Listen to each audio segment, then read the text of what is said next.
भगवान अलग चीज है, परमात्मा अलग चीज है। भगवान किसे कहते हैं? भगवान उसे कहते हैं जो 5 तत्वों में आके लीला करके चला जाता है। कौन से 5 तत्वों में? भा गा वा आ न। भगवान। भा से भूमि, गा से गगन, वा से वायु, वा से अगन, ना से नीर। भा गा वा आ न। इन 5 तत्वों में आके जो अवतार धारण करते हैं वो भगवान कहलाते हैं, परमात्मा नहीं कहलाते। क्योंकि परमात्मा की डेफिनेशन ही अलग है। परमात्मा की डेफिनेशन क्या है? परम आत्मा, जो सब आत्माओं में श्रेष्ठ आत्मा है, उसको परमात्मा कहते हैं। श्रेष्ठ क्यों है? क्या गुण है उसके? एक आम आत्मा में और परमात्मा में फर्क क्या है? हैं तो दोनों अविनाशी। कहते ईश्वर अंश, जीव अविनाशी। ईश्वर भी अविनाशी है, उसका जीव भी अविनाशी है, लेकिन दोनों में बहुत बड़ा अंतर है। अब वो अंतर क्या है? वो है अवस्था का। एक चल अवस्था में है और एक अचल अवस्था में है। चल अवस्था में कौन है? ये ब्रह्मा, विष्णु, महेश, गौरी, गणेश, ये जितने भी हैं, या हम सब जितने भी हैं, सब चल अवस्था में। चल अवस्था मतलब चल रहे हैं। जो भी एक कदम से दूसरे कदम चल रहा है, ये सब चल अवस्था में है। दिल्ली से बंबई, बंबई से कलकत्ता, कलकत्ता से मद्रास जा रहे हैं, चल अवस्था में है। धरती से आसमान, आसमान से पाताल जा रहे हैं, चल अवस्था में है। विष्णु लोक से गोलोक, गोलोक से ब्रह्मलोक जा रहे हैं, चल अवस्था में है। स्वर्ग से नरक, नरक से स्वर्ग जा रहे हैं, चल अवस्था में है। कोई भी चल रहा है, चल अवस्था में है। और जो परमात्मा है वो अचल अवस्था में है। वो चलता नहीं है हमारी तुम्हारी तरह, वो सदा सदा स्थिर है। वो आधा इंच भी नहीं हिलता इधर से उधर। वो है परमात्मा, उसकी पूजा करनी है। गीता में उसका संकेत मिलता है, अध्याय 2 24वां श्लोक। हे अर्जुन, ये आत्मा यानी कि स्थिर अडोल आत्मा, ये आत्मा अच्छेद्य है, अशोष्य है, अदाह है। इसको कोई छेद नहीं सकता, इसको कोई जला नहीं सकता, सुखा नहीं सकता, गीला नहीं कर सकता। ये आत्मा अडोल है, इसको कोई हिला नहीं सकता कि कोई हिला दे इसको। ये अडोल है, अचल है, ये सदा स्थिर रहने वाला है।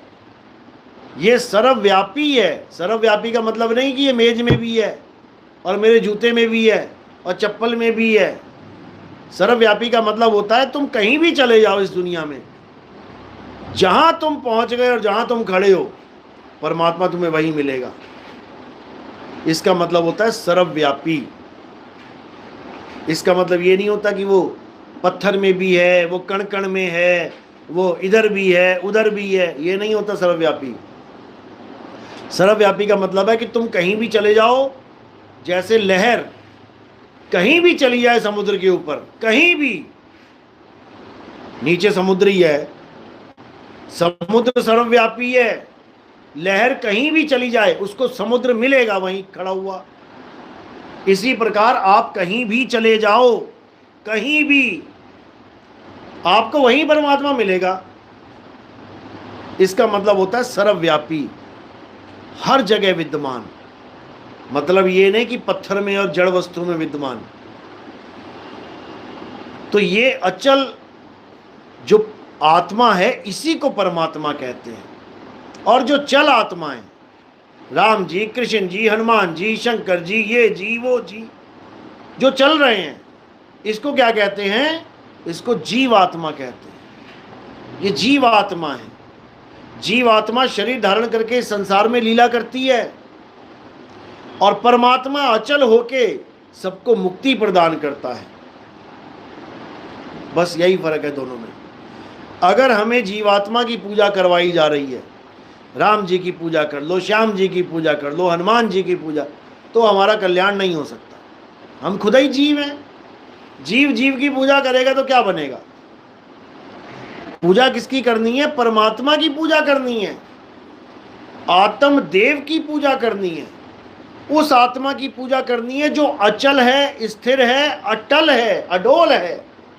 अगर उसका ज्ञान है तब तो कल्याण हो जाएगा, और उसका ज्ञान नहीं है तो जैसे राम जी बार बार अवतार धारण करके आ रहे हैं, कभी मछली, कभी कछुआ, कभी जंगली सुअर वरा अवतार, कभी आधा आदमी आधा जानवर नरसिंह अवतार, कभी कोई अवतार, कभी कोई अवतार, ऐसे ही तुम्हारे भी अवतार हो जाएंगे। 84 लाख अवतार हैं तुम्हारे, हर बार तुम्हें नया अवतार धारण करना पड़ेगा, हालत खराब हो जाएगी। इसलिए करना क्या है, उस अचल परमात्मा को जानना है जो सदा हमारे संग है। नर नारी और कीट पतंगा और सार शब्द सभी के संगा, बस यही जानना और कुछ नहीं जानना।